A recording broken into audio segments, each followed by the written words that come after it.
Bem-vindos ao nosso quinto podcast de Duas Crianças e Cinco Países. Hoje nós vamos receber uma pessoa com muita base literária para nos falar a respeito de educação.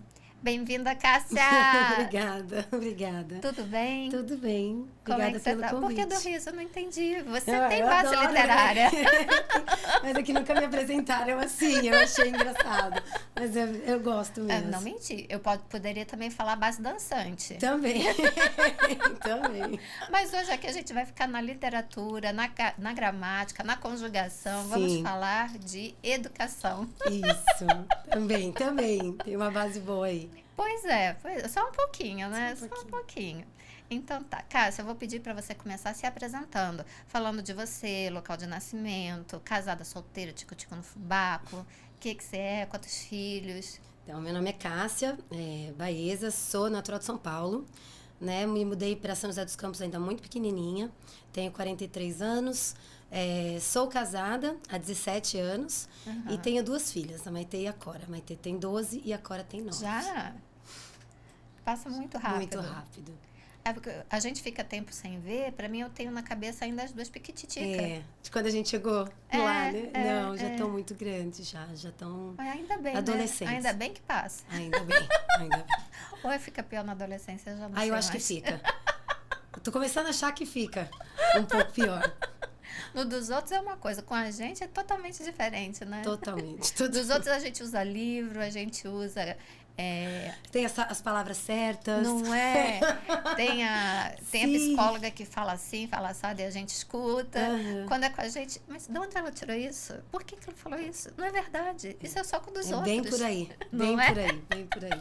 E já tão grande, já voou o tempo nos últimos anos. É pior, né? Gata, e você é formada em quê? Eu sou formada, na verdade, minha primeira graduação é em Educação Física. Ah, é? Trabalhei com isso há alguns anos. Não foge de professora. Não foge de professora, por conta da dança. E depois acabei indo, sou de uma família de educadores, o meu avô era professor do Mackenzie, minha mãe era educadora, meu pai.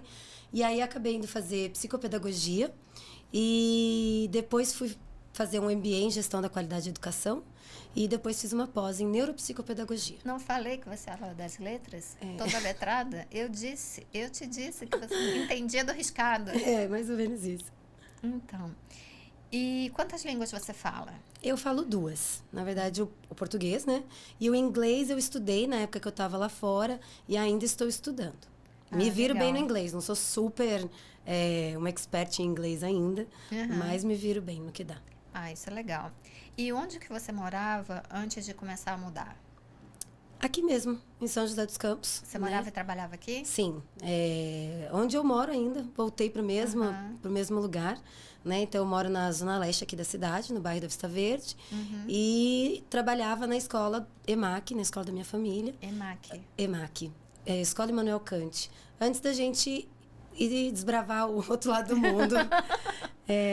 No final de 2018, começo de 2019. E você acha que a sua família hoje, com todo esse know-how, esse background, ela é uma família diferente? Eu acho. Em que sentido? Sim.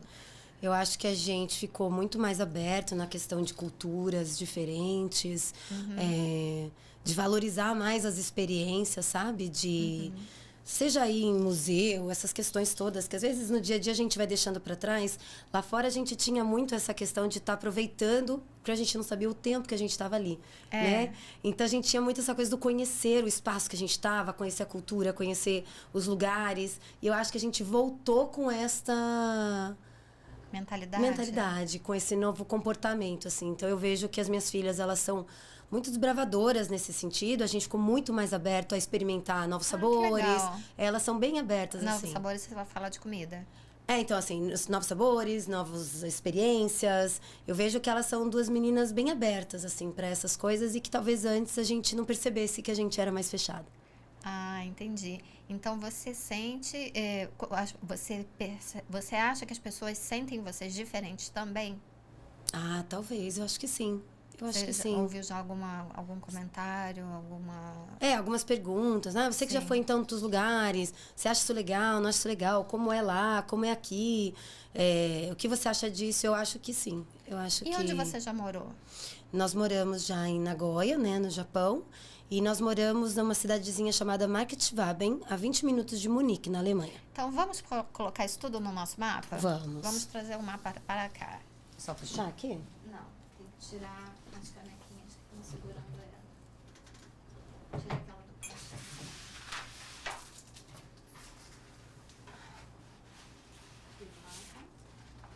O nosso mapa já está bem coloridinho, tá vendo? Aham.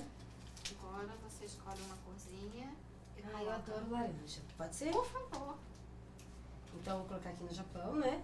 Ok. Uma mais. Eu tô sem óculos, peraí. A E Alemanha aqui, tá aqui. isso aí mesmo. já Pertinho tenho- de mim. Pertinho de você, mais aqui próximo a Viena, Ah, tá ótimo. que é onde a gente tava, perto de Munique ali. Ok. Põe no seu... Ah, e lógico, onde eu moro. Ah. São Paulo, São José dos Isso, Campos. foi daí onde tudo começou. Então vamos levantar o mapa para mostrar que tem aqui no Brasil, aqui na Alemanha e lá no E Japão. aqui. Exato. Beleza? Beleza. Olha, tá ficando bem colorido o mapa, né?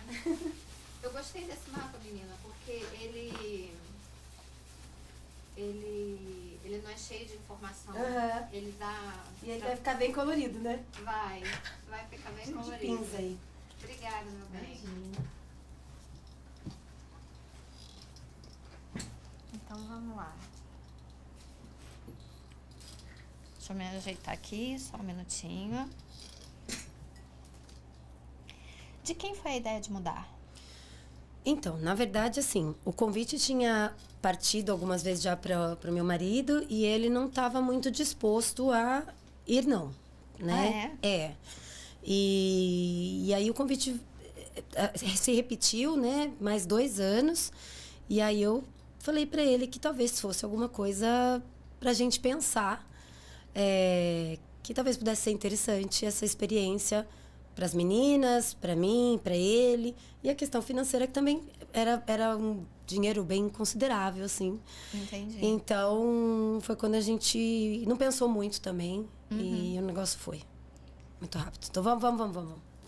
Então, vamos. Isso para a primeira mudança. Na primeira mudança. Aí, a segunda mudança já partiu mais dele, né? O momento mundial não estava muito favorável para voltar ao Brasil, o contrato tinha encerrado.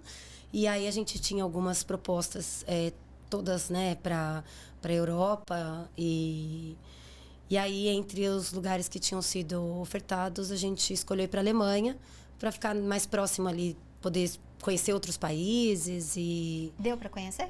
Deu para conhecer. Alguns países, legal. assim, de carro, né? Era tudo muito pertinho. Então, deu para conhecer, sim, alguns Aquela lugares bem região é um legais. mimo, né? É.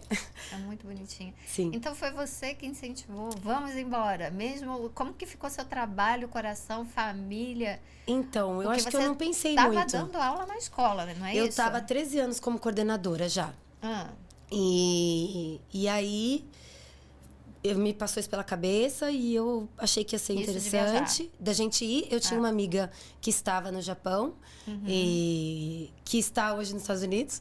E Ah. eu liguei para ela e quis saber, né? E até ela falou: não é impossível, não é uma vida impossível. Você vai ver que dá para viver aqui numa boa, tal. E entrei nas então questões. você tinha receio por ser uma vida, uma imaginei. realidade difícil, assim? Imaginei uma coisa muito diferente da cultura brasileira e como é que eu ia fazer isso. E aí, como também tinha essa questão de ter uma passagem, uma viagem para o Brasil uma vez por ano, eu achei que ia ser possível acalmar o coração. Achei que isso ia fazer, uma vez por ano eu venho para o Brasil, vejo todo mundo e tal. E aí, o meu marido foi na frente em 2018. Eu ainda finalizei o ano de 2018 no meu trabalho, conseguindo passar para a pessoa que ia ficar no meu lugar. E fui logo que acabou o ano. E quantos anos vocês ficaram lá? Nós ficamos 2 anos e meio no Japão. Eu fiquei 2 anos e meio, né, no Japão. E 1 ano e 4 meses na Alemanha. Ah, legal. E com relação a isso, quais foram os fatores relevantes que você considerou até tomar sua decisão de mudar? Você falou que era uma oportunidade interessante. eu achei- E foi só oportunidade ou Não, alguma coisa mais profunda?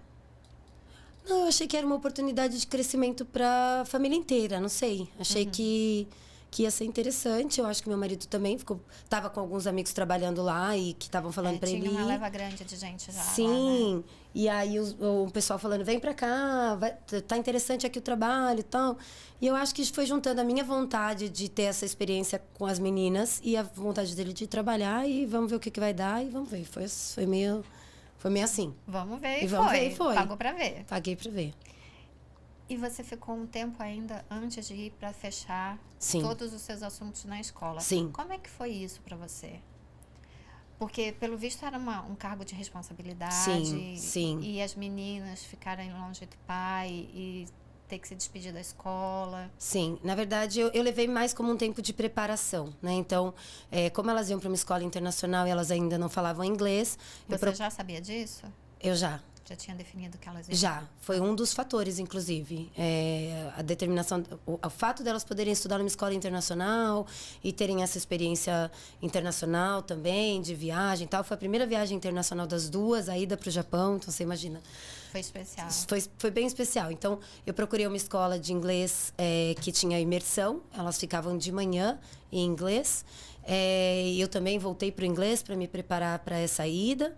E fui preparando todas as coisinhas, assim, de fechamento de casa, na escola mesmo, e passando para as pessoas o que cada um tinha que ser feito, com planejamento. Acho que para mim eu precisava ir fazendo com calma tudo isso. Então eu posso dizer que, assim, no final não chegou a ser doloroso, foi só trabalhoso. Só. A ida para o Japão, sim. Não foi doloroso. Eu fui me despedindo aos pouquinhos. Acho que eu tive umas 8, 9 despedidas de todo mundo. Cada hora era uma festa, mais uma despedida, né? Então, assim, a tia Cássia tá indo embora, aí uma despedida, né? Então, eu acho que não foi doloroso, assim, foi bem trabalhada para todo mundo. E mesmo essa questão do pai ficar fora, né? Eu acho que as meninas também foram se acostumando. Ele estava num fuso diferente, então ele ligava na hora que ele chegava do trabalho, a gente estava tomando café da manhã. Então legal. ele falava sempre com a gente de manhã e de noite. E aí a gente foi trabalhando nisso. Deu tempo também dele alugar um apartamento, a gente chegar com o apartamento já organizado. Definido, né? Eram duas crianças muito pequenas, né? Então a gente chegou, já tinha assim, ele tinha colocado ursinho de pelúcia na cama para elas, para chegar e ter essa acolhida, até porque a gente chegou no inverno que a gente também não conhecia aqui. Né? O inverno lá, para quem nunca teve inverno, é bem picante. Então até assim, ele já falou, compra tal roupa, vai na Decathlon, pega uma roupa aqui e ali. Então a gente já chegou meio preparada com essa estrutura. Então, uma chegada totalmente diferente da Alemanha, que fomos os 4 no meio do Covid, assim, sem... Foi brabo, né? Foi bravo.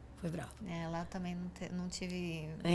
Eram 9 malas, 2 quartos de hotel, não tinha onde lavar roupa, não tinha aluguel, não conseguia casa fácil. Então foram 2 experiências muito diferentes nesse sentido. Né? Eu imagino. Aqui também foi. E como foi para você deixar a família? Foi bem difícil, assim. Nós somos 4 irmãs, né? Eu sou a caçula.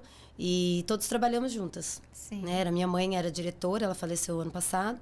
Mas era minha mãe na direção e a minha irmã coordenando os adolescentes, eu coordenando os pequenos, uma na gestão e a outra no administrativo. Então, era um contato diário, assim, de família. Então, e para elas, para as minhas irmãs darem tchau para as minhas filhas, foi muito difícil. Porque eram muito pequenininhas, né? Então, não foi uma despedida fácil. Mas acho que todo mundo está fazendo um esforço muito grande para que a gente não sentisse tão mal de estar indo. Então, eu sentia muito isso, assim, da família. Você quer ir, vai, tem que ir. Então, a coisa de levar no aeroporto, nós 3, né? Porque nós fomos sozinhas, porque o Zé Eduardo já tinha ido. Então, acho que eles sabiam. Eu entendo exatamente o que você fala, porque agora a gente está para ir de novo, né? Aí chega minha mãe. Ela olha pro Fabiano como se fosse o último dia. Ela chega, oi, Fabiano, você tem que ir mesmo. Então eu sentia isso delas não quererem que a gente ficasse triste, mas ao mesmo tempo você vê que tá, né? Eu sei. Aí depois ela fala, não, isso, vai ser bom, meu filho, vai ser bom, vai ser bom. É isso mesmo.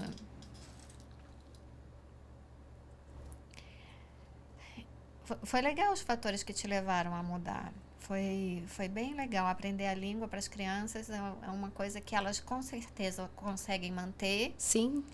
E continua, né? Na verdade, evoluindo. a Maitê, como ela foi alfabetizada em inglês, ela fala que a cabecinha dela pensa em inglês ainda. Então, em casa, você vê assim, ela só assiste televisão em inglês, ela lê livros em inglês. E é engraçado que quando ela fala com as crianças brasileiras que a gente convivia no Japão, ela fala em inglês, porque eram todos da mesma escola. Então, era engraçado que quando a gente se reunia, os brasileiros, as crianças falavam na língua que eles se acostumaram na escola. Então, ainda às vezes ela joga com as crianças, ela joga em inglês. Então, lá em casa também. A Cora também, e a Cora, assim, o que eu tenho tido um pouco de dificuldade é com o alemão, porque elas não querem muito, eu ainda dou manter. Eu dou uma forçadinha, assistir televisão, tem uns livrinhos lá, mas aí tá um pouquinho mais difícil. Eu sei como é que é, eu sei. Mas não é perdido, o esforço não é perdido. Não é. É complicado isso, menina. O Eric e a Bárbara, até então, em casa, entre eles só falavam inglês. Uhum. Comigo e às vezes com o Fabiano falava em português. De vez em quando com o Fabiano falava inglês também. Mas eu não falo tudo isso de inglês, né? Então eles têm que se contentar com o meu português. Agora, depois que vieram para o Brasil, eles falam português entre eles. Agora olha só, agora estão grandes, né? Mas a língua mãe está se consolidando. Então, todo o trabalho que eu fiz antes, eu estou recuperando agora. Que bacana. Eles não têm ainda muito vocabulário. Tem, por exemplo, no outro dia eu falei, Inês é morta. Ela, quem é Inês, mãe? Até explicar. Então, quando eu tiro umas coisas assim, ainda mais antigas, né? Aí ela dá um bug. Mas vai indo. Vai indo, aos poucos. E como você se preparou para a mudança? No sentido assim, eu fechei a casa, eu pus para alugar, eu deixei fechar a casa. Não, na verdade coincidiu da minha sogra. Separei isso, aquilo outro, levei, não levei? Eu não levei quase nada de móveis, porque como ele já estava lá, e o apartamento, aqui a gente morava numa casa grande, e lá o apartamento era pequeno, não tinha necessidade de levar móveis. Coincidentemente, nessa transição toda, a minha sogra, que morava próximo a São Paulo, vendeu a casa dela e estava procurando uma casa em São José para comprar. Então, quando a gente tomou a decisão, até a hora que a gente pôde falar para todo mundo, a gente está indo para o Japão, aí nós decidimos oferecer a nossa casa para minha sogra. Então, eu não precisei tirar nada, porque a minha sogra veio morar na minha casa e ficou com os móveis. Não, só ficou morando mesmo nesses anos que a gente ficou fora. E com os móveis, então ela vendeu... Foram quanto tempo mesmo, cara? Quase 4 anos, né? Tá. Eu voltei no finalzinho de 2022. É verdade. E aí, no final, ela acabou morando na minha casa, então não alugamos e nem nada, mas os meus sogros ficaram morando lá. E a casa ficou mobiliada. Eu só tirei as nossas coisas mais pessoais. Nós temos um abrigo, né? Uma oficina do Zé Eduardo no cantinho. Nós colocamos algumas coisas na caixa para que ela pudesse trazer as dela. Se sentir em casa. Sim. Então, algumas coisas a gente foi guardando. Foi bárbaro, hein? Foi sim. Foi uma solução maravilhosa. Eu acho que foi muito bom. E aí, quando a gente decidiu voltar, ela tinha comprado 2 apartamentos aqui em São José, aí o inquilino, ao invés dela renovar o contrato, ela meio que já sabia que a gente ia voltar, aí já não renovou e foi pro apartamento dela quando a gente chegou. Foi bárbaro também, né? Encaixou, né? Encaixou. Mas eu fiz essa pergunta porque às vezes as pessoas estão querendo sair e não sabem nem o que ela precisa para deixar o país. Sim. Tudo aquilo que a gente pensa, a gente elabora. Vou fazer isso por causa disso. E quando eu voltar, plano A é esse, plano B é aquele. Mas é muito item, né? Sim. A gente está falando assim, parece que foi simples, mas são decisões que levam meses para serem tomadas. Eu vendi algumas coisas, doei outras coisas. Por exemplo, você falou no começo, né? Eu gosto muito de livros e tenho muitos livros. Sabia? E aí quando... algumas coisas eu fui fazendo isso, assim, na minha despedida da minha equipe de professores, eu fui coordenadora há muitos anos, né? E aí eu fiz um evento para eles lá em casa e deixei todos os meus livros à disposição. Fiz que uma legal. dedicatória, né, na contracapa. Deixei que eles escolhessem os livros que eles quisessem para lembrar de mim. Não sabia quanto tempo eu ia ficar fora, né? Então, nisso, algumas coisas das meninas de brinquedo que eu doei para o parque da escola mesmo, porque eu não ia levar os brinquedos, então que as outras crianças ficassem brincando. Então, eu acho que com o tempo que a gente teve de se preparar para essa saída, já com o meu marido lá organizando tudo, ficou fácil a gente ir pensando em soluções. E qual foi a maior dificuldade para você nessas mudanças? O que mais pesou para você? Nos 2 países, Tanto daqui para lá, quanto de lá daqui para o Japão, do Japão para a Alemanha, da eu Alemanha acho para o que Brasil. daqui para o O Japão... que foi mais penoso para você nas mudanças? Então foram coisas diferentes, né? Não, acho que as 2 coisas... Foi despedir das pessoas. Acho que foi o mais penoso. Eu sou muito de gente, né? Eu gosto muito de gente. Então, dar tchau, assim, pra minha equipe, pra minha família. Eu tenho um grupo de amigas que nós somos amigas desde a infância, são 40 anos de amizade. Então, dar tchau pra elas, assim. E no Japão, para a Alemanha, nós também tínhamos feito muito bons amigos ali, né? Sim. Ainda mais que veio a situação do Covid, e a gente acabou formando famílias, né? E dar tchau para as pessoas do Japão e saber que cada um foi para um canto do mundo também, isso foi bem difícil. Porque assim, os meus amigos estão espalhados. Mas pra gente... veja bem, tem um lado positivo. Hoje você pode viajar sim, visitando amigos. Sim. E quando eles vêm passar férias no Brasil, como a maior parte das famílias são de São José, né? A gente tá aqui, fica só esperando que horas eles vão chegar pra gente poder, né? Ou receber na minha casa também. Recebi alguns em casa, ficaram aqui em São José, ficaram na minha casa. Então isso também é gostoso. Baby, e o que você esperava encontrar lá? Lá no Japão, depois lá na Alemanha, depois aqui de volta. O que você esperava encontrar lá? Nossa, que pergunta. Não sei. Não acho que eu não... eu não sei o que eu esperava. Eu acho que eu esperava essa noção, ampliar minha noção de mundo. E eu acho que eu cheguei, assim, nisso, né? De conhecer o mundo. Acho que a gente até conseguiu viajar bastante lá também, antes de fechar com o Covid. Mas eu queria ampliar essa noção de mundo, de sair um pouco só daqui, né? De São José e das viagens aqui, ou férias. Eu acho que foi uma das coisas que eu pensei em ir para o Japão. E para a Alemanha, na verdade, eu fui para a Alemanha pensando mesmo que era uma passagem, que era um momento. Nunca fui para lá tendo a ideia de que eu ia ficar. Então, na Alemanha era a oportunidade de conhecer os países em volta ali da Alemanha e também cultura, ampliar a cultura e proporcionar para as minhas filhas essas questões, porque eu não consigo pegar 4 pessoas e ir para a Europa todo ano, entendeu? Difícil. Então, você estando ali, a gente pegava o carro e, sei lá, 3 horas estava na República Tcheca, em 2 horas estava na Áustria. Você consegue fazer umas coisas nesse sentido. Então, era um pouco... passeio dos sonhos, né? Então, foi mais ou menos isso, assim. Acho que foi a cultura. Legal. E voltar para cá, o que eu esperava era viver a vida de trabalhar, voltar para o meu trabalho.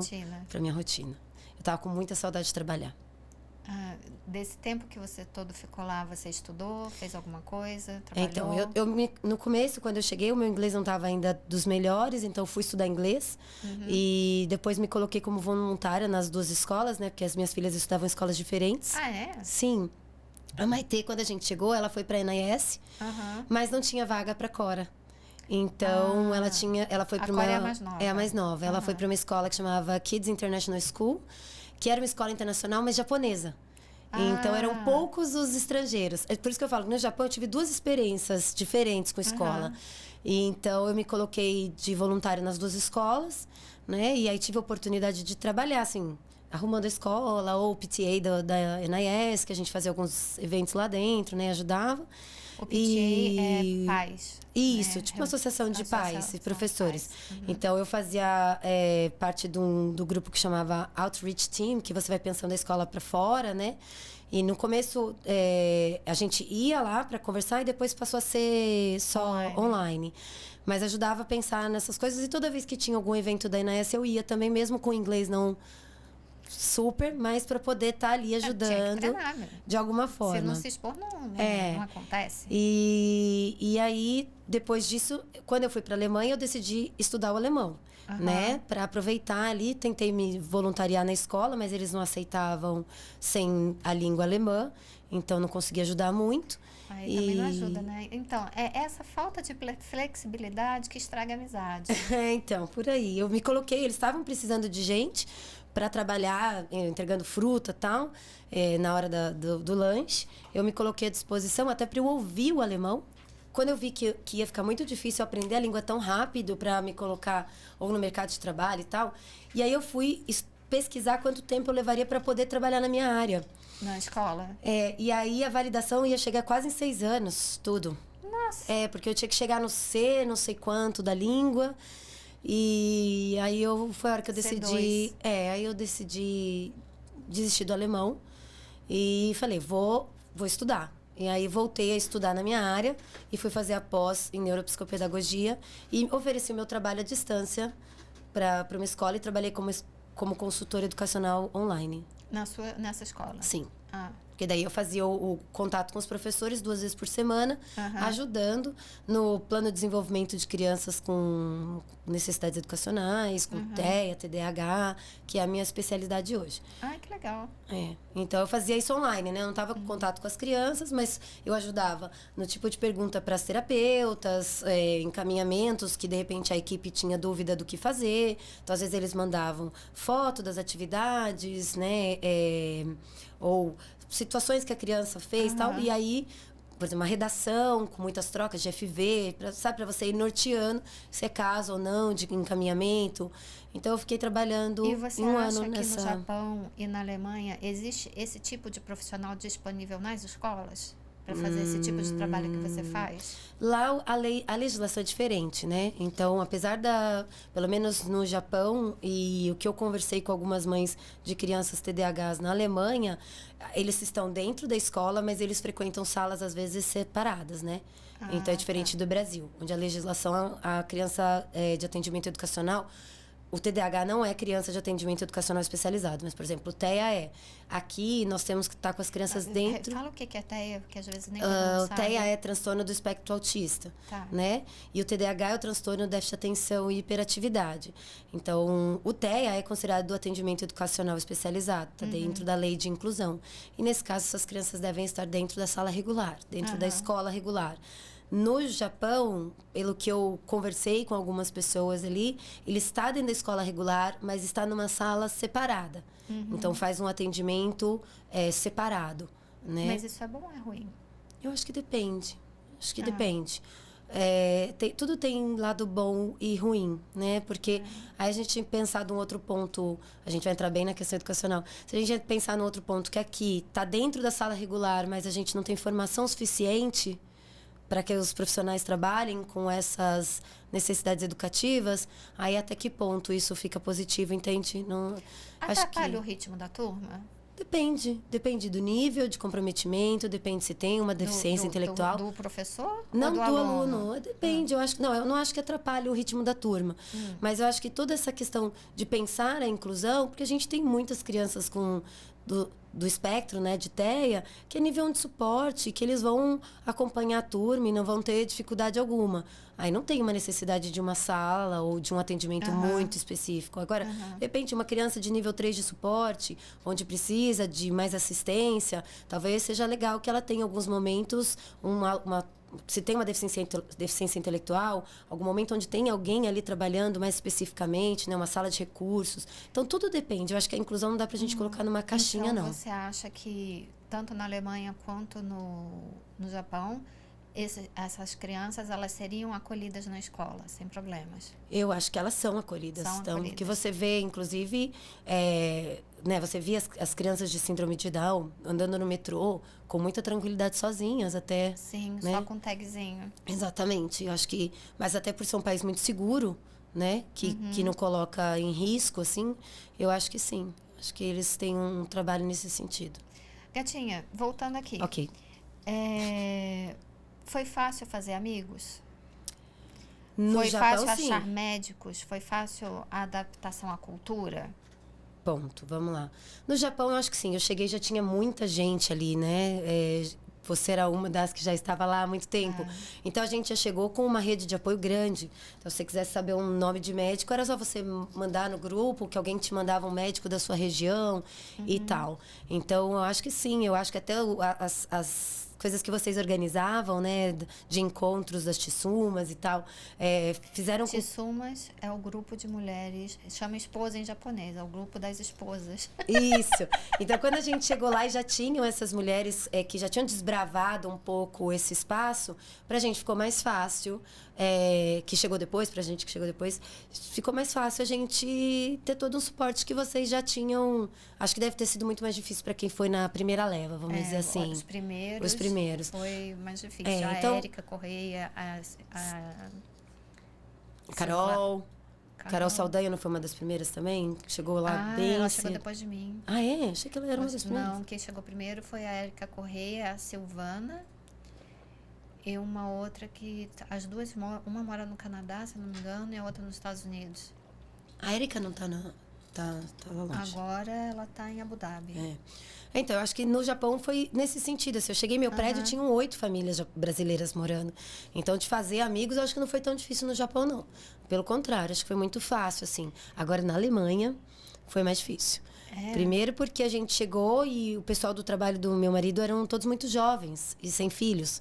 Então, a gente não Era outra pegada. Era outra pegada. Apesar de serem muito queridos todos. Quando a gente saía com a Maite e com a Cora, todos muito queridos com as duas e tal. Mas foi mais difícil. Morava numa cidadezinha mais afastada. Tamanho São José dos Campos. Não, tá do tamanho Santo Antônio do Pinhal. Nossa Senhora, é vila? É vila. Só que não era vila porque tinha uma prefeitura, não era um Dorf, né, que eles chamam. Então, tinha aquela estrutura toda da Alemanha, mas era considerado cidade. Então, eu brincava que era Marktschwaben do Pinhal. Então, porque é aquela coisa assim, da igreja, a escola, né, toda a estrutura ali, de igual Santo Antônio do Pinhal. Então, era bem pequenininha. Mas foi muito assim, os meus vizinhos, né, eu morava numa vila alemã mesmo, daquelas bem... Né? E então eu tive a sorte de achar 2 vizinhas que falavam inglês e que gostavam muito da Maite e da Cora e que me chamavam para os passeios espontâneos, como eles falam, né? Que é o não agendado. Você quer tomar um café espontâneo? Aí eu ia. Mas foi mais difícil fazer amigos, sim. Na Alemanha. Na verdade, eu acho até que a gente sofreu mais... bem recebida? No Japão, sim. Na Alemanha, não. No Japão, mas pelos japoneses, que eu quero dizer. Sim. Me senti bem recebida, assim. Como eu falei, a Cora, ela estudava numa escola internacional japonesa. Então, acabou que eu fiz algumas amigas japonesas que falavam inglês. Então, eu sentia, assim, eles ficavam até muito felizes quando a gente falava que não tinha família japonesa. Né? Tipo, se você veio pra cá e você não tem família japonesa, você vê eles acharem legal você estar ali. Disposto, né, a conhecer o país. Exato. E já na Alemanha eu senti o oposto. Assim, no sentido de... uma questão como também foi bem junto com a guerra da Ucrânia, muitos refugiados chegando. Você ser imigrante, não achei que eles estavam muito abertos, né, aos imigrantes, assim. Então, a gente sofreu algumas situações que não foram muito agradáveis na escola, as meninas. Então... Lá com as crianças, quando começou a guerra, a escola toda parou. E era uma escola enorme. Uma escola tipo NAS. Enorme. A escola toda parou. Vamos falar sobre o assunto. Na sala do Eric mesmo e da Bárbara, tinham as 2 nacionalidades, né? Então, eles tinham medo de ter briga dentro da escola e fora da escola. Entendi. Indo e voltando dentro do metrô. Então, vamos falar sobre o assunto. Ninguém que está aqui tem culpa. Né? Então, vamos ser civilizados, não sei o quê, nos apoiar, e realmente não deu trabalho nenhum nesse ponto. Eu acho que talvez por ser uma cidade um pouquinho maior, tenha acontecido diferente. Eu acho que, na verdade, eles até tinham muito essa coisa de vamos abraçar os refugiados, mas, ao mesmo tempo, não vamos ser tão tolerantes com os imigrantes. Não sei se dá para entender. Porque é diferente um pouco. Então, eu tive que, em algumas situações com a escola mesmo, ter que me posicionar com algumas coisas, assim, onde eu tava vendo que a Cora tava sendo tratada de uma forma diferente por ela ser imigrante. E aí, quando eu falei, olha, peraí, então vamos conversar, né? Então, meu nome é Cássia, eu sou formada em tal, eu tenho experiência com escola e tararau. Aí, do tipo, não, claro. Você tem nível. É desagradável até a gente pensar que tem uma coisa nesse sentido, né? Sim, então, da gente ter que virar e falar assim, peraí, não é assim que as coisas funcionam. E aí todo mundo passar a te tratar de uma forma diferente. Nesse caso, se você quisesse se posicionar, você se posicionaria pelo seu nome. Fala, você tem algum PhD? Não, eu não. Mas você é doutora de alguma coisa? Não tenho nenhum doutorado. Mas você... então, quando você tem um doutorado, ou PhD, ou mestre de alguma coisa, eu sou a senhora mestre Cássia Bazile. Então, quando eu tive essa situação com a Cora, que foi super desagradável... Pelo título que você tem, você já se posiciona e já chega... Num patamar onde eles... Então, eu senti isso um pouco... A gente começa aqui. Eu senti isso na Alemanha, da gente... Quando chegaram nesse ponto com ela, né? Na adaptação dela, que estavam sendo um pouco... estavam incomodados, né? Porque ela foi para uma sala regular direto. A Maitê foi para a sala de Deutsch, né? Que ficam os imigrantes todos juntos. E a Cora não, porque ela chegou na sala de alfabetização e foi para a sala regular. Então, óbvio, ela chegou numa sala, todo mundo falando em alemão. Teve uma dor de barriga aqui, uma dor de cabeça ali e tal. E aí, a professora me mandou um e-mail bem... desnecessário. De alemão, né? Sala bem Deutsch. Bem Deutsch, bem desnecessário. E falando lá que a Cora estava dando trabalho e que ela tinha outras 24 crianças, como é que eu ia resolver a adaptação dela. E aí foi nessa hora que eu falei, olha, peraí, né? Então, deixa eu me apresentar, eu trabalhei tantos anos como isso. E aí fiz para ela um e-mail de como ela, como professora, poderia resolver o problema como professora.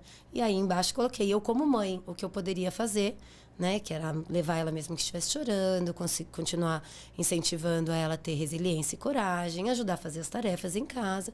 E que eu tinha certeza que nós duas juntas íamos fazer a adaptação da Cora passar esse ponto, porque ela já tinha vivenciado isso no Japão, então ela ia conseguir vivenciar isso na Alemanha. E aí, depois desse e-mail, aí você vê o tratamento de todo mundo na escola comigo de uma forma diferente. Desde a direção, as professoras, a secretária. Então, assim... Então, é ruim isso, né? Na verdade, eu senti isso desnecessário, assim. Todas as crianças que estão ali deveriam ter o mesmo tratamento. Então, não só os refugiados. Vamos abraçar os refugiados. Mas você que não veio refugiado, não. Mas aí teve uma...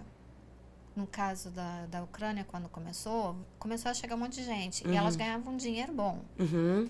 Né? E aí apareceu uma moça lá na televisão falando, escuta aqui, eles querem ajudar essa ucraniana, que é loura, bonita, cheirosa e tal, tá ganhando meu dinheiro, mas e eu? Eu sou mãe solteira. Eu ralo a beça, não sei o quê, por que não melhora a minha situação? Por quê? E eu sou alemã. Nossa Senhora. Ela teve no Nacional, o Jornal Nacional deles lá, teve essa situação. Eu parei, eu olhei, eu fiquei pensando. Opa. Olha. Pois é, complica daí também, né? Sim. Complica. Mas assim, foram essas... Eu tive experiências diferentes nesse sentido, assim, de aceitação, vamos dizer assim. Né? Da Cora chegar em casa chorando na Alemanha e falar, mamãe, a Tereza disse que queria me... ela fala direitinho, Tereza, que é muito fofa, eu não sei falar, que faz aquele R daqui, né? Tereza. Queria me convidar para o aniversário dela, mas ela disse que a mãe dela não deixou porque eu não sou alemã. Então, vinham com umas falas, assim, da escola, que isso também vai desgastando um pouco. Eu teria comprado um presente e mandado para a menina. Eu falei, filha, lá eles também convidam pouquinhos, né? Então, eu falei, não convida todo mundo. Não convida todo mundo. Eu falei, né? filha. Se a sala tem 20 meninas, vai convidar 3, 4. Até que ela foi convidada para um grande número de aniversários e ela foi mais aceita que a mais velha até. E no sentido de, né, porque como ela começou a falar alemão mais rápido, ela logo já se enturmou. Né? E aí, mas foi isso, são as experiências de vida. E com a língua, então, japonês você falou? Nem tentei, Karina. Eu vou ser bem honesta. Porque como a gente ia ficar só 2 anos inicialmente, eu falei, eu vou focar no inglês para eu poder ir para a escola. Porque o meu foco era, se a gente for ficar aqui, eu quero trabalhar. Então, eu falei, eu vou focar no inglês, Para poder trabalhar na escola. Exatamente. E eu queria trabalhar na INAS. Eu queria trabalhar na INAS, eu queria ter essa experiência. Então, eu foquei no inglês e fiz coisa de conversação. Então, o japonês eu nem tentei. O alemão eu tentei. Então, eu cheguei, eu não tive a exigência do curso, né? Como muitas esposas tiveram. Eu não tive a exigência do curso. Então, procurei por mim mesma. Na minha cidade não tinha, só tinha numa cidade mais próxima, que ia abrir só em fevereiro de 2022. Então, eu contratei um professor particular e comecei a trabalhar, estudar sozinha com ele ali. Comprei livros e comprei... Animada. Animada, muito animada. Comecei a... Comprei livro de alfabetização, né? Então, cruzadinha de criança e tal. E depois eu vi que... E você tem disciplina para estudar? Eu tenho. Mas eu acho que isso vem da dança, né? Eu tenho, sim. Eu sentava, estudava, saía pra correr, fazia minhas coisas tudo. E nesse ponto eu tenho, sim. Ah, legal. Vou que vou. Você tem alguma religião, Cássia? Não, eu sou agnóstica. E as crianças também? Também. Ah, legal. Foi difícil para você depender financeiramente do seu marido? Sim! Eu acho que é a coisa mais difícil. Eu levei um tempo, assim, pra lidar bem com isso, assim. Eu fiquei um tempo achando muito esquisito. Mas muitas vezes é a gente, né? Sim. Não são eles. Ele falou uma vez, eu lá dando explicação do que eu tinha comprado e não sei o quê. Daí ele falou, mas por que você tá me explicando? Eu não tem nada. Eu não tô te perguntando. Tá tudo bem. E assim, mas eu levei um tempo de falar assim, é um dinheiro nosso. Né? Foi mais difícil, mas é porque eu comecei a trabalhar com 15 anos, né? Então, faz toda a diferença do mundo, né? Faz. Na escola mesmo. Na escola mesmo. Depois eu fui trabalhar com educação física, dando aula de jazz e dando aula... Do tempo que eu fiquei na educação física, dei aula em outros lugares, mas sempre trabalhei. Dançando bastante, né? A gente dançava em eventos, Oscar Fashion Days, essas coisas todas que tinha aqui em São José. Então, sempre trabalhei. Então, foi meio difícil ficar sem trabalhar e ficar sem ganhar dinheiro. Assim, tipo... São dois baques, né? Duas realidades que eu também sinto desconforto. Eu vou falar que um dos desconfortos também foi a primeira semana, o silêncio. Eu lembro do silêncio, assim. Porque quem trabalha em escola, a gente está acostumada com barulho. E aí... E são as crianças, são os professores. Tudo, e o sinal, e não sei o quê. E, de repente, saíram os 3 para trabalhar e um silêncio. Diferente de ficar em casa de férias? Mas totalmente, né? O Japão, você não achava silencioso? Eu achava o Japão tão silencioso. Demais. Até aquele... A Alemanha também é, né? Também. Então, mas a primeira semana foi meio do tipo, vou lidar com isso, Isso você fala chegando lá. Chegando lá. Na Alemanha, a vez que eu tive que pensar assim, não estou de férias, foi quando começou a nevar. Que eu falei, não tô de férias, é isso. Foi mais difícil, assim, sabe? Eu penso, gente, não tô a passeio. É isso mesmo, levanta e raspa a neve da frente da casa e bora. Porque lá nevava bastante, né? Eu não sei se em Karlsruhe nevava como... Não, graças a Deus. Lá em Munique até abril. De 16 de abril, eu lembro que eu abri a janela e falei, que gente? Eu vi a Michelle falando ainda agora que nevou esses dias, agora que passou. Então lá tinha essas coisas assim. Mas foram as 2 vezes que eu falei, gente, não tô passeio, não é férias, é o que tem. E vamos lá. É complicado. Gata, você aplicou, acha que em todas as mudanças você aplicou a mesma fórmula? Porque do Brasil para o Japão, você foi despedindo, foi não sei o quê, do Japão para a Alemanha, você foi despedindo, foi se desfazendo das coisas. Sim. O que você levou na sua mala? Olha, do Japão para a Alemanha foi uma mudança diferente, porque a gente já tinha um pouquinho com essa experiência de qual o tamanho da casa, vai ser um apartamento, vai ser uma casa. Então, a gente também foi vendendo os nossos móveis, porque era melhor não ter essa... né? Porque a gente não sabia para onde a gente ia. Sim. Essa é a verdade. Você não sabe. Você chegar lá, você não sabe que tamanho de casa que te espera. Eu acredito que você já tenha, em alguma vez, passado por lá de férias, mas é diferente de morar. Não, eu nunca tinha ido para a Alemanha. Ah, não? Então era novo mesmo. Novo. Eu nunca tinha ido para a Alemanha. O meu marido já, a trabalho, algumas vezes. Eu não.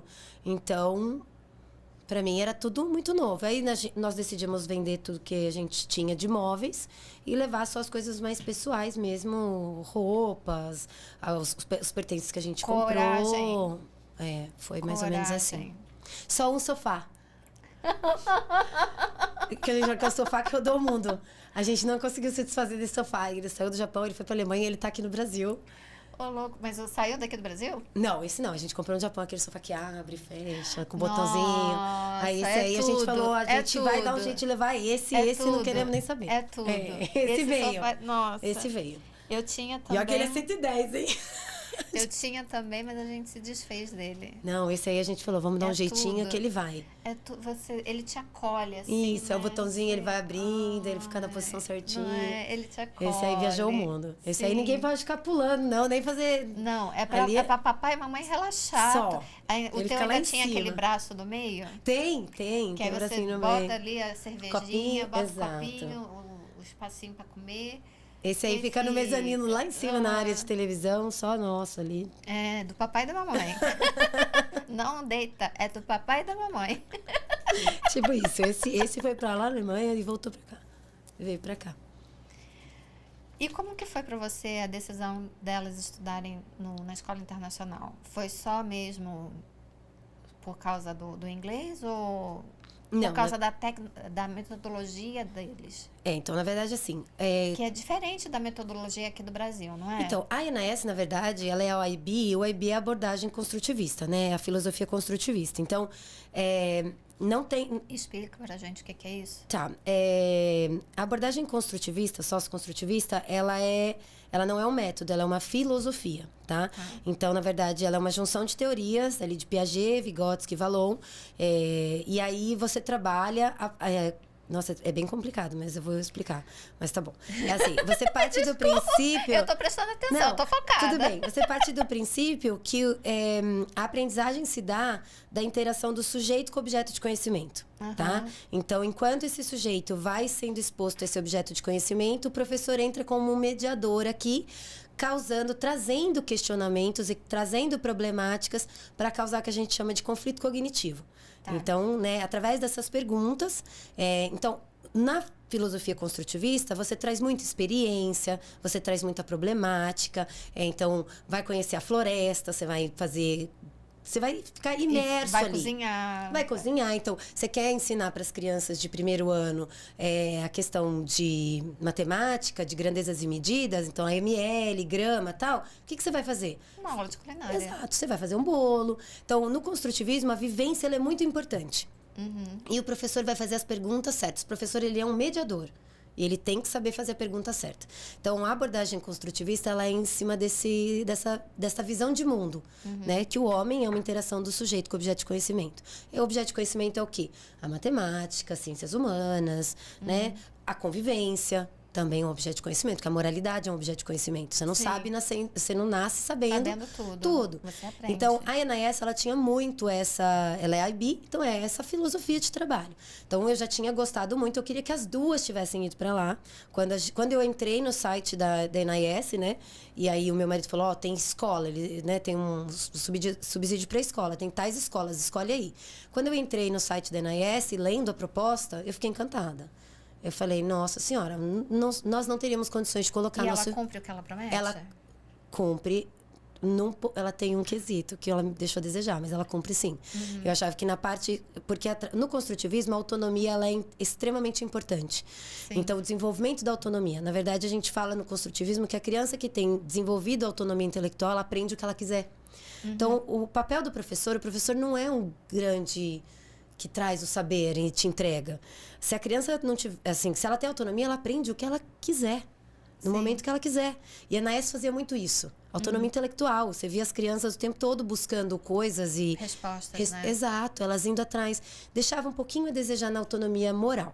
Eu achava que o trabalho de 1º ao 5º ano nessa questão era muito fraco. Por isso que eu acho que a gente teve tantos conflitos entre os brasileiros quando a gente chegou... Eu não fiquei sabendo que não era lá da nos escola. Pequenos, né? Principalmente 1º ano, 2º ano, que normalmente a gente tem mesmo, né? É uma idade dos 7, 8 anos, as crianças, os meninos, as meninas começam a se desentender, tipo Turma da Mônica, é natural da idade. Eles não sabiam muito lidar com isso e não tinha um trabalho coeso. Tinha um trabalho do Elbin, trabalhando de 6º em diante, mas o trabalho de primeiro ao quinto era muito o que o professor estava fazendo em sala de aula. Então, a construção de regras, essa questão de direitos e deveres, sanção por reciprocidade, que é uma coisa que a gente, de escola construtivista, tem que trabalhar. Você tem que trabalhar as duas coisas, a autonomia intelectual e a moral. Que são duas coisas que andam juntas, né? Eu achava que nesse ponto a INAS deixava um pouquinho a desejar. Podia ter estudado um pouquinho... Os meus estudaram em outra escola. Podiam estudar um pouquinho mais o que os espanhóis trazem, né? O Puig e tal, que eles iam bem à frente, assim, Mas era só isso, assim, Mas quando eu li a filosofia da INAS, eu falei, nossa, eu quero minhas filhas lá. E como foi a escola japonesa para outra? Então, apesar de ser uma linha bem mais tradicional, eu achei sensacional ter essa experiência. Porque, querendo ou não, a Maitê tinha uma experiência muito mundo. Contemporânea, era muita gente de fora, a sala dela tinha francês, coreano, era realmente uma escola internacional. Então é muito diferente do que a gente tem aqui, que no Brasil a gente tem uma escola internacional que na verdade, brasileiro. Só tem brasileiro de poder aquisitivo mais alto, né? Essa é a diferença. Lá na escola internacional era realmente uma escola internacional. Então tinha francês, a sala dela tinha francês, coreano, mexicano, brasileiro. Então era um mundo muito continental, né? E a escola da Cora era um mundinho delicioso japonês, assim. Era uma casinha, uma sala de cada, mais ou menos 17, 16 alunos por turma. E aí tinha uma professora nativa e uma japonesa. E aí a gente pôde conhecer a cultura japonesa de fato. Porque aí tinham todos os feriados que a gente tinha que comemorar, os eventos de dentro da escola. Até teve um evento que eles fizeram, que era tipo uma feira, e eles queriam muito que a comunidade brasileira levasse alguma comida para vender. Era tipo vamos dizer assim, uma festa junina, para arrecadar fundos para a escola, para trocar o parque. E aí eles chamaram a gente, né, algumas mães brasileiras, e aí nós vendemos. Nós não vendemos, porque quem vendeu foi a escola. Nós doamos para a escola vender, mas nós trabalhamos no dia da feira vendendo feijoada. Eles queriam experimentar feijoada. Eu não imagino eles comendo feijoada. Foi, mas aí sabe o que a gente fez? Porque não tinha como vender feijoada, né? Não dava para vender a comida feijoada. Então nós fizemos caldinho de feijão preto. Ai, e aí delícia. Ficou uma delícia. Pode imaginar. E aí era o settle de caldinho de feijão e 3 brigadeiros. Que aí eles queriam experimentar o brigadeiro. O doce ou o salgado? O doce e o salgado. Aí a gente fez bacon, né? Assim, fritinho e tal. E aí vinha o caldinho no copinho. E nós batemos caldinho de feijão. Foi uma turma boa. E foi bom? Foi muito legal. Nós vendemos muitos kits e a experiência foi sensacional. Até eu lembro que quando eu cheguei, assim... Teve um momento que eu cheguei na festa, né? Pra ajudar. Lá eles tiravam o sapato pra entrar na escola, né? Sim. Bem japonês mesmo. E aquela festa com uma lona, com um monte de sapato. Eu até tirei uma foto, porque eu achei sensacional, assim. Foi uma experiência, de fato, da imersão da cultura, né? Diferente apesar da filosofia de trabalho da escola, da INAS, ser uma coisa que eu queria muito que as minhas filhas vivenciassem, o fato da Cora ter ido para a QIS, eu achei que trouxe para nós muito mais conhecimento de Japão. Sim. Então, e lá eles são mais decoreba, né? Sim, bem tradicional. Sim. As atividades, até na pandemia mesmo, a gente via as atividades que foram para casa. Foi pouco tempo que ela ficou em casa, né? Mas eram atividades bem mais tradicionais. E na Alemanha, que estilo? Totalmente tradicional. Escola pública alemã, totalmente tradicional, muito baseada em treino e memorização. E tanto que a Maitê chegou na escola alemã com a postura na IS e eles vieram reclamar que ela perguntava demais. Ela falava muito durante a aula, sim. Nossa, que horror! Na verdade, a gente saiu daqui do Brasil de uma escola construtivista, que é a escola que eu trabalho. Então, assim... A Maitê foi para uma escola construtivista que incentiva isso, a fazer perguntas e atrás. Só intensificou. Intensificou. E num patamar maior, assim, né? Porque eles tinham muito essa questão. Era o dia inteiro na escola, tinha floresta do lado, tinha muitos laboratórios para.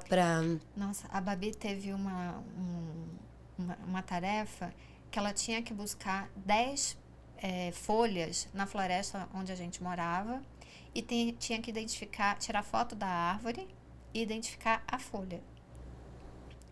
Ela, mamãe, eu o quê? Mamãe, eu não quero fazer isso. A mamãe vai. Aí a mamãe foi, pegou as folhas, tal, tirar foto da árvore, tal, folha, árvore, não é essa, é aquela foto.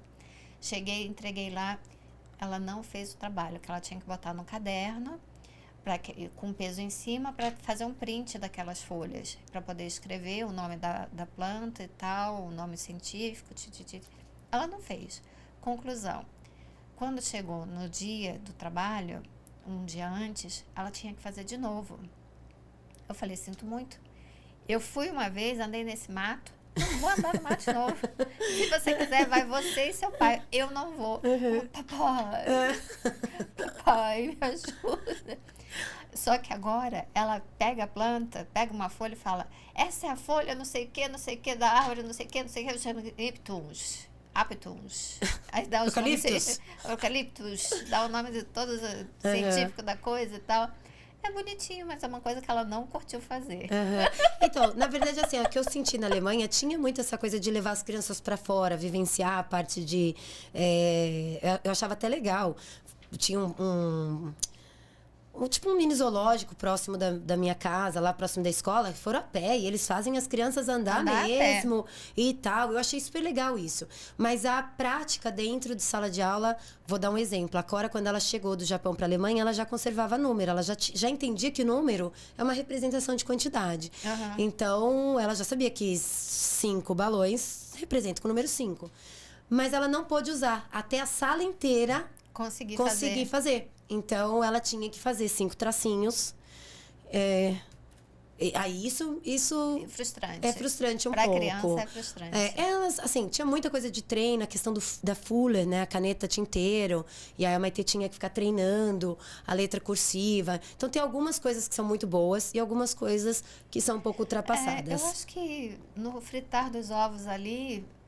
nem tanto ao norte, nem tanto ao sul. Exato. Tem coisa que é boa e tem coisa que é ruim. Sim, em todas elas, em todas. Eu acho que só o que me pegou bastante na Alemanha, pegando esse gancho aí, foi a questão da divisão no 4º ano do ensino fundamental. Que aí foi quando, eu não sei se em Karlsruhe era assim, mas lá na Baviera né? Então, quando a criança vai completar 10 anos, vira uma tríade ali de... Sim, você tem que escolher ou o ginásio, ou o Realschule, ou o Hauptschule, né? E ela não estava pontuando o suficiente, porque em matemática ela tinha nota, né? Nas outras matérias, mas em Deutsch ela não tinha. Então, eles estavam preocupados dela não poder fazer ginásio. E eu, na verdade, estava preocupada de ter que determinar isso aos 10 anos de idade. Então, eu entrei em contato com a Secretaria de Educação. Eles fazem isso desde o berço. Desde que a criança entrou no ginásio, entrou na escolinha, na fralda, que eles já determinam, ele já consegue tirar a cadeira, ele pode ir talvez ele já vá pro ginásio. Então, isso vai desde eu vi isso na reunião do 4º ano que eu fui. Eu até não falava alemão, mas eu fui em todas as reuniões, porque eu ia treinando o ouvido e eu ia, né? E aí tinha uma mãe indiana que falava inglês e é com quem eu sempre conversava ali. E nessa reunião especificamente, a diretora depois marcou uma comigo para falar em inglês. Porque eu acho que eles queriam que a Maitê fosse para o ginásio, né? Porque ela tinha nota no resto. E ela era uma boa aluna, assim. Ela aprendeu alemão em 6 meses, foi muito rápido. Ela saiu dessa sala de Deutsch muito rápido. Mas eu estava muito preocupada com isso, porque eu não achava que era o momento certo de fazer nenhum tipo de escolha, muito nova. Na verdade, quando você vai para a escola técnica, se você quiser ir para o ginásio, você pode. Então. Só que você tem que ter as notas 10, 10, 10, 10, 10. Tem que ter uma carta de recomendação de... E tem uma prova. Fora a prova. Então, a minha vizinha, que falava inglês, que a gente saía para almoçar e tal, ela era professora de Realschule. E ela foi uma das que falou para mim. Ela falou, a prova não cai nada que eles estão vendo. E muitos não passam. Então, assim, porque era com quem eu aprendi um pouquinho da Alemanha, ele vai né? querer saber se você está pronto pro ginásio.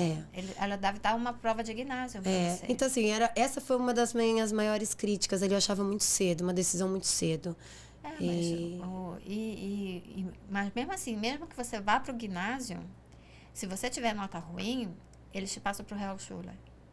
Eles te trazem de volta. Isso eu nem sabia. Você foi pro ginásio. Oba, tô no ginásio. Mas se você começou a bombar, você tá tirando uma vaga de alguém de lá que possa vir. Nem sabia. Então você passa para lá.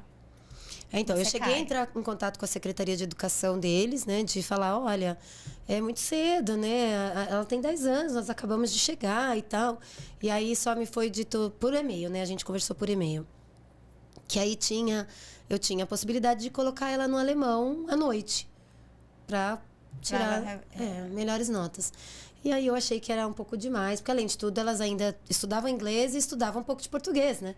Então, elas continuavam no português? Continuaram. Mesmo lá no Japão? Sempre eu fiz atividade com elas. Principalmente leitura, né? Muita leitura. Os livros sempre muito presentes na nossa vida. Então, de noite era um livro em português, um livro em inglês. Aí, quando elas começaram a ler em alemão, um livro em alemão. Então, isso é uma coisa que eu brinco com meu marido, que eu não economizo, assim, de livro. Porque é o que a gente pode deixar. Quem gosta de ler e quem lê bem vai acabar se dando bem nas interpretações de tudo que precisa. Em qualquer coisa. Porque a Corinha também começou a perder o português. Ela estava alfabética, mas não sabia ler em português. Então a gente começou a ter que ficar fazendo esse trabalho, porque ela foi com 4 anos, né? Perde muito. Perde assim. Perde então, fácil. Mas aí a gente decidiu voltar. E para quem foi mais difícil, você acha? Quem se adaptou melhor ou se adaptou pior? Você ou as crianças? Ou seu marido, né? Coitado, não, ele se adaptou super bem, acho que aos 2 lugares. Né? Porque eu acho que quem fica com o trabalho, quem tá no trabalho, talvez fique mais fácil, a sua rotina fica similar, né, ao que você já tem. Eu acho que o começo do Japão foi mais difícil para as meninas. A Cora chorou durante 3 meses seguidos. Eu botava ela no ônibus todo dia chorando. Nossa Senhora, juro. Mas eu acho que o mais difícil foi para mim. Mas eu acho que a Alemanha, eu acho que foi o mais difícil para mim, porque eu não tinha nem amigo, né, não tinha rede de apoio ali. As minhas amigas estavam muito distantes, né? A Mia e a André estavam muito distantes. A gente não conseguia se ver com muita frequência. Todo mundo estudando muito alemão. E então era uma rotina muito solitária. Então eu acho que a Alemanha foi mais difícil para mim, porque eu fiquei muito sozinha. E aí a adaptação fica mais complicada. Entendi. As crianças na Alemanha, no Japão, eles dão o mesmo grau de importância as mesmas matérias que nós damos? Matemática, eu acho que sim.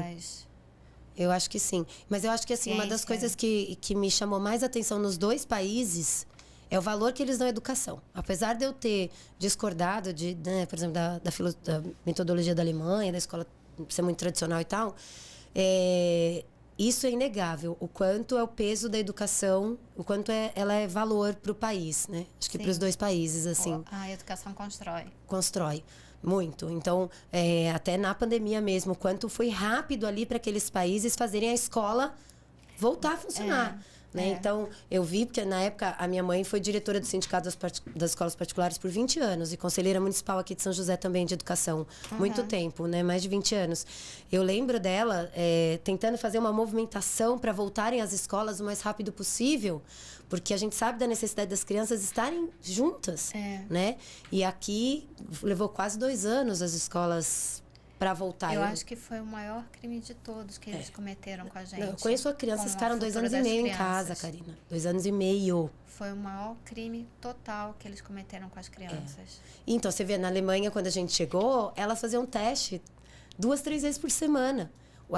Ali investiam nos testes rápidos para que as crianças pudessem estar na escola o mais rápido possível. E no Japão, aquela coisa de rapidamente já se preparar com álcool gel, com coisas separadas e tal, para as crianças estarem na escola mais rápido. Sim. Então, a Babi e o Eric faziam aula, levavam um cobertor para a escola, para deixar as janelas abertas, num frio, porque era inverno. Mas fazia aula de cobertor na escola, com as janelas abertas. Então, isso eu achava muito incrível deles, né? Até quando a gente veio para o Brasil passar férias, a diretora, eu escrevi para ela falando que fazia 2 anos que a gente não via família, né? 2 anos e pouco. E a gente estava com muita saudade. E para a gente poder vir passar as férias no Brasil em 2021, a diretora, ela fez uma cartinha, né? Ela tinha um documento cedendo 5 dias de aula. Sim. E aí ela ainda falou, leva para o aeroporto. Você deve levar esse documento assinado por mim. Ele deve estar com vocês, porque é época de aula. E você vai ter que justificar. Né? E hoje eu vejo, assim, os pais... Eu vou para Ubatuba. Tchau. Fui. A gente ela vai faltar essa semana, porque eu tirei férias. Então, é muito diferente o peso que a educação tem no Brasil. Eu acho que a gente não leva tão a sério. Não leva. Não leva. Até porque algumas das nossas maiores referências de sucesso não tem... nível acadêmico, né? Então, assim... Não. São poucos São os que poucos, tem. então... O sucesso tem várias facetas. Eu não deixo as crianças... Nossa, eu não deixo... Lá em casa a gente não fica vendo televisão, principalmente de domingo, sábado, essas coisas. E quando eu pego eles ouvindo música, funk, essas coisas, mas eu detono. Nada contra o funk, mas você tem que saber o porquê, de onde e como. De tudo. Aí eu chego pra ela e falei, meu bem, vamos lá. Vamos fazer um exercício simples. Você tem um namorado, ele te deu o pé na bunda. Ouve uma música, canta pra mim uma música de corno, de pé na bunda, ou ele te chifrou. Conta pra mim uma música de corno hoje em dia, por favor, eu quero uma melodia. Em funk? Funk tem disso? Funk tem romantismo? Então, tem melodia? Eu penso, esses dias eu estava fazendo uma atividade... Então, vamos procurar alguma coisa que agregue. É bonitinho? Ok. Tá na moda? Perfeito. Só quem tá se dando bem é a pessoa que tá cantando com o Spotify bombando, porque você tá consumindo isso daí. Você não tá te agregando em nada. Você não consegue chorar com essa música, você não consegue rir dessa música, você não consegue... Você não tira nada dessa música. Então, é inegável que é uma produção cultural, né? Mas eu acho que a gente tem que colocar os valores... eu fico pensando nisso, então, assim, a educação ela ainda não é tão valorizada. Eu não gosto, eu não curto, não. Quem gosta, gente, ok, beleza. Mas pra mim não serve. Eu penso assim, esses dias mesmo eu fui fazer uma atividade com as crianças de 6, 7 anos, do dia do trabalho. E aí a gente tava conversando sobre trabalho, né? O que era trabalho. Será que eu devia ter falado dessas coisas todas, gente? Mas você não curte, não curte, ué. Tem razão, valeu, obrigada. Curte, não Cássia, curte. 10. Né? Mas é uma produção cultural nacional, a gente não pode esquecer, mas você não curte, não curte. Não, eu gosto do funk de 1970. Os funk daquela época, que fala sobre... Que tem letra, que fala sobre revolta, sobre proletariado e tal. Sim. Pô, aquilo lá é funk. Eu acho que quando a gente... traz coisas que não estão agregando mesmo, por exemplo, tem a ver com o que a gente acredita de mundo. Eu, particularmente, não acredito nesse mundo onde fica falando só um monte de palavrão e deixando as mulheres numa colocação... Desfavorável. Então, assim, eu não escuto... Desfavorável. Mas, assim, voltando, né? Eu tava conversando com as crianças sobre o trabalho e aí as crianças falaram assim, o que era profissão e tal, Aí eu cheguei, o que sua mãe faz? Não sei, ela fica lá no computador, tia. O que seu pai faz? Não sei, ele sai todo dia. Eu vi que as crianças ali, de 6, 7 anos, não sabiam muito bem o que os pais faziam da vida. Né? E aí, óbvio que a gente sempre chega naquela pergunta, né? E o que vocês querem ser quando crescer? Eu quero ser youtuber. Eu quero ser jogador de futebol. Eu quero ser gamer. E eu quero ser blogueira. Aí eu fiquei pensando, tá na hora da gente também conversar com os nossos filhos o que a gente faz. Né? Sim, o que é ser de sucesso? Então, fica aí essa reflexãozinha. E eu acho que no Brasil, a nossa linha de sociedade colabora pra gente não valorizar tanto a educação. Então, essa é uma das coisas que mais me chamou a atenção. Né? É fácil você... Só o que é fácil, a gente gosta do que é fácil. Então tá, gata. Você quer dividir com a gente alguma curiosidade? Que tipo? Não sei. Dá um exemplo. De vivência, de experiência, do que você acha importante, que as pessoas que estão nos ouvindo, que estão pensando em ir para fora, devem gostar, devem fazer, devem se preparar. Eu acho que a primeira coisa é a gente não ficar romantizando demais, sabe? Porque eu acho que tem muita romantização com a vida de imigrante. E aí, quando você não tá gostando, você fica naquela coisa do tipo assim, não é possível, sabe? Eu me vi um pouco assim na Alemanha. Como é que eu posso não estar gostando, gente? Não é possível que eu não esteja gostando. Tá todo mundo gostando, sabe? E aí eu ficava... Estava todo mundo gostando? Eu acho que não, na verdade. Entendi. Né? Eu acho que não, na verdade. Mas a gente fica um pouco se forçando, às vezes, algumas coisas. E a gente ter aberto que a gente primeiro tem que passar um ano. tem que ter o 365, a volta do sol, as 4 estações, pra você ter certeza que... Toma a decisão certa, né? Eu acho importante, né? Porque, assim, rapidamente, porque os primeiros 6 meses você tá em lua de mel, parece que você tá meio em férias, tudo é super legal. A hora que você vai vendo, que você repete, por exemplo, o inverno, né? Vai no segundo. Você vai no segundo, ou então o verão curto, né? Até um amigo meu que brincou e falou assim, o verão são as melhores 2 semanas da Alemanha. No Canadá também. Então são as melhores 2 semanas. Mas brincando, assim, eu acho que tem que ter essa experiência do ano inteiro, sabe? Pra você ter uma ideia. Dá tempo ao tempo também. E se o negócio não tiver bom, ter coragem de dizer, falar, olha... Não tá bom pra mim, né? Acho que não é a minha cultura. E por que você resolveu voltar? É porque não tava bom pra ti? Não tava bom pra mim. A Alemanha não tava bom pra mim no sentido assim... eu não pra tava... você, Cássia, ou pra família? Eu, Cássia, né? A Maitê também. Eu vi que ela tava sofrendo demais. Ela não tinha muitos amigos. E a gente tava tentando colocar ela numa escola internacional também, pra ela ter um pouco a realidade que tinha sido no Japão. Mas aí não cabia no orçamento, toda aquela questão. E aí eu tive um problema de saúde também. Eu tive eu não falei muito sobre isso, mas eu tive uma suspeita de câncer no útero e tal. E aí o negócio começou a me dar uma baqueada, né? Demais. No tipo, se eu precisar fazer uma cirurgia, eu tô aqui, graças a Deus, deu tudo certo, não foi nada demais. Mas precisei passar por biópsias e tal, lá sozinha, não falando alemão.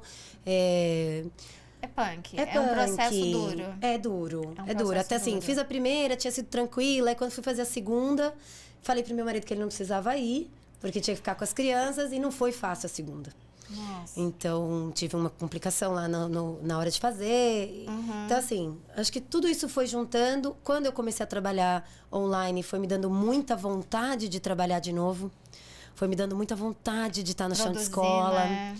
E aí, até um dos dias que eu desci, eu fiz uma reunião com 2 professoras, que foi muito massa a reunião. Eu lembro que eu desci a escada de casa, eu olhei assim pro meu marido e falei, eu nasci pra fazer isso. E eu tô dentro de casa. Dá uns 5 minutos, Nossa, me deu né? uns negócios, Dá assim, uns eu falei... palpite, não, eu sei. Caraca, eu tô dentro de casa. Eu sei. E aí me deu esse estalo, assim, e olha que eu tinha tentado, fiz curso de escrita, comecei a escrever, tenho alguns manuscritos de livros, né, que estão guardados ainda, 2 livros infantis, eu não mexi muito nisso ainda. Que eu fiquei fazendo entre Japão e Alemanha alguma coisa nesse sentido, mas eu gosto de trabalhar com criança, eu gosto de estar na escola, eu acho que é uma coisa que eu sei fazer, então começou a me dar muito essa vontade. Esse é até um tema de livro para você, mais um. O das meninas que viajam e que vão para a escola e que tem diferentes amiguinhos, diferentes... Pode ser, olha, eu ainda não consegui, desde que eu cheguei, eu trabalhei tanto que eu não consegui... inventa mais pra sua cabeça. Não consegui ainda. Eu quero fazer tudo, né? Eu quero dançar, eu quero ter clube do livro, eu quero... É muita coisa. Fora isso, né? Ainda continua o clube do livro? Continua, eu tô com um grupo bom agora, estamos em 12 pessoas. É bom, grande, né? É grande, do Brasil isso tá grande. Legal. Gata, e você sente falta do que você deixou pra trás? Eu sinto muito falta dos amigos. Mas muito, muito, muito. Não da vida, do dia a dia. Não, eu sinto falta do Japão. Eu sinto falta do Japão, assim, daquela organização, daquela segurança. Né? Eu sinto falta disso.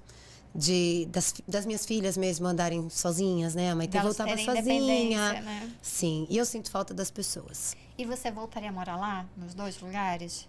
Na Alemanha, não. Não? Não. Acho que foi o suficiente, assim. Eu não moraria na Europa, no geral. Não? Não, eu achei... Não gostou mesmo? Não gostei, achei eles bem eurocêntricos, assim, bem... Me bateu uma coisa de que quem chegar lá de um país de terceiro mundo, assim, né, não... Você vai ser sempre um imigrante colonizado. Eu tive essa sensação. Eu não... É que eu morei na Baviera, né, Karina? Eu morei ali bem no ninho da águia, né? Eu não tive isso, não. Mas eu me posicionava diferente. Eu não sei também se foi a minha situação. Vizinho chegou, um dos vizinhos chegou, né, festa de final de ano lá, com todo mundo, que eles não faziam não tinham feito desde do Covid. Mas cada um... a minha família são 4 pessoas, eu levo 4 hambúrgueres. Aí tá lá a churrasqueira, eu frito 4. Você traz os seus... Aí alguém traz uma cerveja, você leva as suas, mas acaba dividindo e tá tudo certo. E aí os vizinhos conversam e se confraternizam, né? Aí chegou um cara, o Fabiano chegou, vem cá. Oi, esse aqui é o vizinho fulano de tal. Oi, tudo bem? Tudo, não sei o quê. Aí eu falando inglês, ele, e o seu alemão, como está? Eu, não falo alemão. Ele, como você não fala alemão? Já tem 1 ano que você está aqui. Eu falei, eu sei, só que com o Covid eu não quis sair. E aqui eu não preciso falar alemão. O pessoal fala inglês no supermercado, o cara do postinho lá do post office fala inglês, minhas vizinhas falam inglês, eu falo francês, eu arrisco em espanhol, eu falo um pouco de japonês, eu entendo um pouquinho de italiano. Então, com todas essas línguas, eu tenho certeza que alguma você aprendeu na escola. Você só não fala comigo se você não quiser. Então. Aí ele ficou assim. Então, acho que a sua cidade era um pouco maior que a minha, né? A minha cidade era bem provincianinha, assim, bem pequenininha e... Então, mas... Munique já não. Munique você fala inglês. Fala. Né? Acho que a gente foi morar no final da linha ali, né? Então, tinha muito turco e... eles também não são muito amáveis. Nós até teve uma situação, uma mãe da Bósnia... chegou pra mim, me pegou uma vez que eu fui buscar a Maitê, ela falou comigo assim, você pede pra Maitê parar de falar inglês com a minha filha precisa falar alemão. Porque elas eram amiguinhas e aí elas duas chegaram sem falar alemão, se juntaram e falavam inglês. E aí essa mãe foi me dar ela falava inglês, foi me dar uma catracada lá. Então, assim, a gente viveu algumas, talvez tenha sido o local que a gente viveu, né? Assim, que as pessoas que estavam ali precisavam muito falar alemão. Eu tive uma experiência assim, que eu fui no médico, dele falava, você tem 6 meses para aprender a falar alemão. Você já tá aqui há 6 meses. Eles cobram. Aí eu falei assim, mas eu não sei se eu vou ficar aqui, né? Não... Eles cobram. Aí, e assim, cobram. Então, na Alemanha eu não voltaria a morar, não. No Japão, eu acho que também não, agora mais, sabe? Não sei, porque eu acho que o Japão era todo um combo. Era todo um combo, né? Na situação que foi, era uma coisa, hoje em dia, não sei. Todos os amigos, a escola. Então, assim, pra ir morar lá de novo, talvez numa coisa mais... Teria que ser muito parecido. Gata, e os teus amigos e a família, hoje você sente que eles têm um tratamento diferente contigo? Te acham diferente? Ou você é a boa e velha caça de sempre? Eu acho que a gente nunca é a boa e velha de sempre, né? Eu acho que eles não têm um tratamento diferente, não. Acho que não, mas eu não sou a mesma pessoa.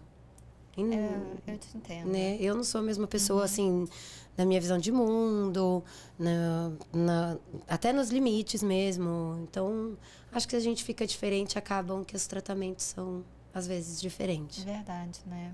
E você sairia novamente do Brasil? Depende, assim... Depende do quê? Depende do local e se eu tivesse a possibilidade de trabalhar. Eu não sairia mais sem poder trabalhar, né? Então, se fosse para um lugar onde meu diploma vale, por exemplo, né? Que na Alemanha não valia, né? No Japão também não. Mas tem alguns lugares do mundo que vale. Ou que você consegue fazer rapidamente, exatamente. Então, assim... E se fosse ser muito bom para as minhas filhas? Acho que a questão da segurança é a que mais pega, né? E a segurança, eu acho que é o grande ponto, assim, que faz muita gente sair do Brasil. E é diferente mesmo.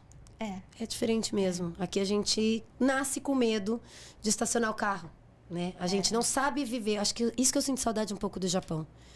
A sua energia fica diferente sem medo. Gata, e quais são as perguntas mais comuns que te fazem? Sempre o Japão. Sobre o Japão? Sempre. Quando você fala assim, morei fora e fiquei 2 anos e meio no Japão. Nossa, e o Japão? Como é? É muito diferente mesmo. E quase todo mundo fala, morro de curiosidade de ir pra lá. Nossa, muito, muito. E todo mundo, quando pergunta, assim, da Alemanha também, né? Rio Frio, a neve e tal, mas o Japão, as pessoas parecem que tem um encanto maior. Sim. E querem saber mais de tem como mistério, é. Né? Tem um esse mistério maior. Meu bem, você gostaria de deixar alguma dica, alguma coisa para os nossos ouvintes? Estamos terminando o nosso podcast. Essa é a sua chance. Eu não sei. Não, eu acho que se tomar a decisão assim de encarar, né, uma mudança, ir com o coração aberto, antes de sair tentando se enfiar na cultura, assim, eu acho que é sempre ver o que te faz feliz, né? O que é que te completa antes e dá uma estudada da onde você vai, se vai ser bom. Por exemplo, se é uma mãe de família, se vai ser bom para ela, porque se ela não estiver bem, a família inteira não fica bem, né? Verdade. Então, se você é a mãe de família, dá aquela parada para pensar um pouquinho de como vai ser a melhor forma para você estar bem. Sim. Porque se a mãe não estiver bem, o resto não anda. Importante, né? totalmente verdade. Eu acho que é isso. Não sei se tem mais coisas a... Cássia, querida, muito obrigada Imagina, por ter vindo. Muito obrigada pelo imagina. seu tempo. Espero que a gente tenha contribuído com você que está com dúvida. Ou que, de estar indo, ou que vai, ou que já está aí. E desejo a todos uma boa viagem. Senhores Obrigada passageiros. pelo convite. Você quer deixar suas redes sociais, da Ah, escola? Então, eu hoje faço parte de um... Tô ainda como coordenadora na escola EMAC, né? Com a parte de coordenação de AI e coordenação pedagógica, mas faço parte também do Pensata, consultoria educacional, como palestrante. Sim. Então, faço parte do grupo de palestrantes lá e a gente vai nas escolas trabalhando com essa questão de o que a escola precisa. Então, as minhas redes sociais é @CássiaBaeza, mas na verdade lá eu escrevo mais. Eu gosto de colocar as coisas sobre as emoções e as coisas que eu gosto de escrever. E é isso aí. Ok. Cássia, muito obrigada. Espero ter ajudado. Espero ter ajudado Tchau, você. tchau. Ter contribuído um pouquinho. Amém.